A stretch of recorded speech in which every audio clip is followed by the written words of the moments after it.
कार्यालय नगर परिषद कुरवाई जिला विदिशा की ओर से 73वें स्वतंत्रता दिवस की हार्दिक बधाई एवं शुभकामनाएं। आरती यादव, अनुविभागीय अधिकारी प्रशासक नगर परिषद कुरवाई। नूरुद्दीन काजी, मुख्य नगर पालिका अधिकारी नगर परिषद कुरवाई। ललित गुप्ता, भाजपा मंडल अध्यक्ष देवेंद्र नगर की तरफ से स्वतंत्रता दिवस की हार्दिक शुभकामनाएं। अमिता बागरी, जिला मंत्री महिला मोर्चा बीजेपी पन्ना गुन्नौर विधानसभा की तरफ से स्वतंत्रता दिवस की हार्दिक शुभकामनाएं। नमस्कार, मैं हूं जूही वर्मा और आप देख रहे हैं newslive.mp.com, जिस पर आज मैं आपको एक बेहद दिलचस्प किस्सा बताने वाली हूं। ये किस्सा है 15 अगस्त 1947 से जुड़ा और उसके बाद साल 2020 में 5 अगस्त को हुए राम मंदिर भूमि पूजन से जुड़ा हुआ। हो सकता है ये कहानी सुनकर आप कहें कि अरे कुछ भी कहानी है, ऐसा कुछ नहीं हुआ, इसमें कोई फैक्ट्स नहीं है, मनगढ़ंत की बातें हैं। लेकिन फिर भी जब आप उसे सुनेंगे तो आखिर तक आपको ये यकीन हो जाएगा कि कुछ ना कुछ कनेक्शन तो है भारत को मिली आज़ादी और राम मंदिर भूमि पूजन के बीच। उसके बाद आप इसे सहयोग कह सकते हैं, इत्तेफाक कह सकते हैं, या फिर और जो भी ऐसा नाम आप इसे देना चाहें वो नाम दे सकते हैं। तो सबसे पहले आपको याद दिला दूं कि आज़ादी मिली कब थी, मिली कैसे थी और इसे देने वाला शख्स कौन था। आपको याद होगा नाम लॉर्ड माउंटबेटन का, जो आखिरी लॉर्ड थे जिन्होंने 15 अगस्त 1947 को भारत की आज़ादी ऑफिशियली भारत को सौंपी। और लॉर्ड माउंटबेटन की बहुत ज़्यादा इच्छा थी कि इसी दिन भारत को आज़ादी दी जाए। वो 15 अगस्त की तारीख को अपने लिए इतना ज़्यादा लकी मानते थे कि कोई और डेट उन्हें पसंद ही नहीं थी कि वो उस दिन भारत को आज़ादी दे। वैसे तो भारत को आज़ादी मिलेगी, आज ये डेट मुकर्रर हो चुकी थी जून में ही, 1947 जून में ये तय हो गया था कि 15 अगस्त को आज़ादी दी जाएगी।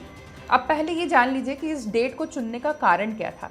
इसी तारीख को ठीक 2 साल पहले यानी 15 अगस्त 1945 को लॉर्ड माउंटबेटन द्वितीय विश्व युद्ध में जापान के सामने लड़ाई लड़ रहे थे और यही वो तारीख थी जब जापान ने आत्मसमर्पण कर दिया था ब्रिटेन के सामने। उस समय चूंकि पूरी सेना को लीड कर रहे थे लॉर्ड माउंटबेटन, तो उन्हीं को ये क्रेडिट मिला था इस जीत का, जिसके बाद इस तारीख को वो अपने लिए बहुत ज़्यादा लकी समझते थे और इसी दिन भारत को आज़ादी भी देना चाहते थे। पर एक बहुत बड़ा पेच इसमें फंसा हुआ था, और पेच इस बात का था कि भारत के जो ज्योतिष थे, जो साधु संतों का समुदाय था, वो इस तारीख के लिए एग्री नहीं था।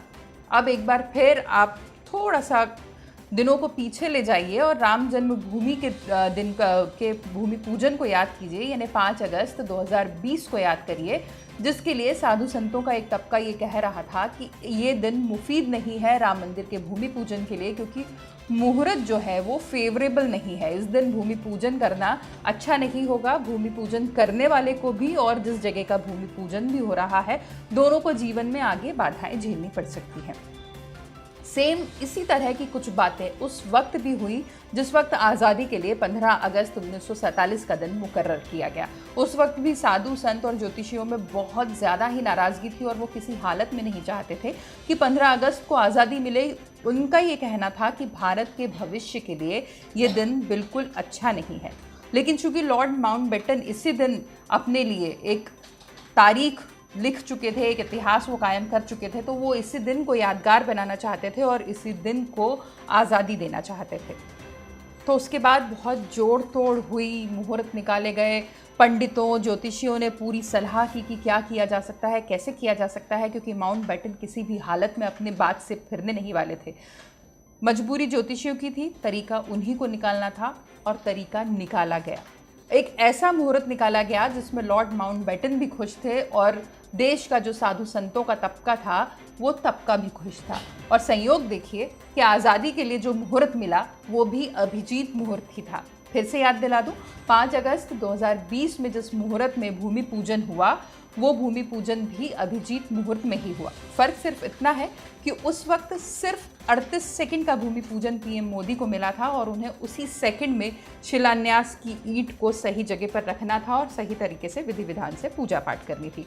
लेकिन यहाँ पर 24 मिनट का पूरा समय था अभिजीत मुहूर्त का, जिसमें आज़ादी भारत के नाम होनी थी। लेकिन ये मुहूर्त में भी एक छोटा सा पेच था, और ये पेच था कि ये मुहूर्त 14 और 15 अगस्त की दरमियानी रात का निकला था। यानी अगर हिंदू तिथि के हिसाब से देखें तो वो 15 अगस्त नहीं होती थी। तो लॉर्ड माउंटबेटन को फिर कुछ नानुकुर उन्होंने शुरू की, फिर मनाही की कि नहीं, ये समय ठीक नहीं है। लेकिन अंग्रेजी कैलेंडर ने उन्हें कन्विंस करने में बहुत बड़ा काम किया। साधु संतों का कहना था कि अंग्रेजी कैलेंडर के अनुसार 12 बजे, रात 12 बजे के बाद अगला दिन शुरू हो जाता है, जबकि हिंदू तिथि के अनुसार जब तिथि बदलती है वो सूर्योदय के अनुसार बदलती है। यानी साधु संत चाहते थे कि 15 अगस्त को आज़ादी ना मिले तो उन्हें 14 अगस्त की रात का समय मिल रहा था, और लॉर्ड माउंटबेटन चाहते थे कि 15 अगस्त की तारीख मिले तो रात 12 बजे के बाद उन्हें ये तारीख मिल रही थी, क्योंकि मुहूर्त का समय था रात 11:51 से 12:15 तक का। तो सारे साधु संत का समाज एग्री हुआ, राजनेता तो तैयार थे ही किसी भी समय के लिए, और लॉर्ड माउंटबेटन को भी मुफीद समय, मुफीद तारीख मिली, जिसके बाद वो इस आज़ादी को देने के लिए तैयार हुए। तो रातों रात भारत को आज़ादी के सारे दस्तावेज हैंडओवर हुए, उसके बाद भारत को आज़ाद डिक्लेयर किया गया। और जब ऐसा हुआ तो रात 12 बजे सारे साधु संतों ने शंखनाद किया और भारत की आज़ादी की घोषणा की कि भारत अब आज़ाद हो चुका है। एक और दिलचस्प फैक्ट यहाँ पे बताया जाता है, हालांकि वो कितना सही है कितना गलत है ये हमेशा विवाद का विषय रहा है।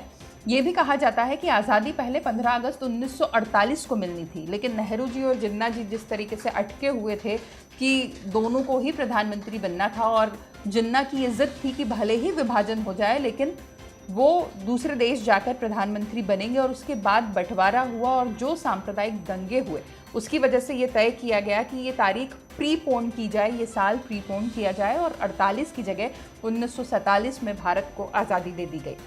और ये वो समय था जिस वक्त पे गांधी जी और सुभाष चंद्र बोस के प्रयास बहुत ज़्यादा तेज़ हो चुके थे।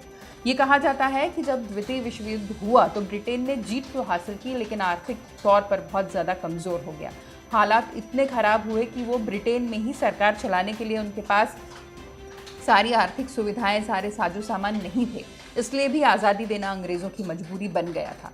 तो जब सारी परिस्थितियां मिली, गांधी जी और सुभाष चंद्र बोस के आगे अंग्रेज़ झुके, उसके बाद एक ऐसी तारीख मिली जिस पर माउंटबेटन तैयार हुए और ये आज़ादी के पेपर साइन हुए। और उसका संयोग देखिए कि इतने साल बाद, 7 दशक से ज़्यादा का समय बीतने के बाद, वही संयोग, वही मुहूर्त, वही तमाम सारे विरोध, और उनके बीच अब राम मंदिर का भूमि पूजन भी हुआ। तो ये जो कनेक्शन है ये बहुत दिलचस्प है, आप भी देखिएगा। शायद और ज़्यादा अंदर तक आप जाएं तो आपको कुछ और इस तरह की रोचक कहानियाँ पढ़ने को मिल जाए। नमस्कार।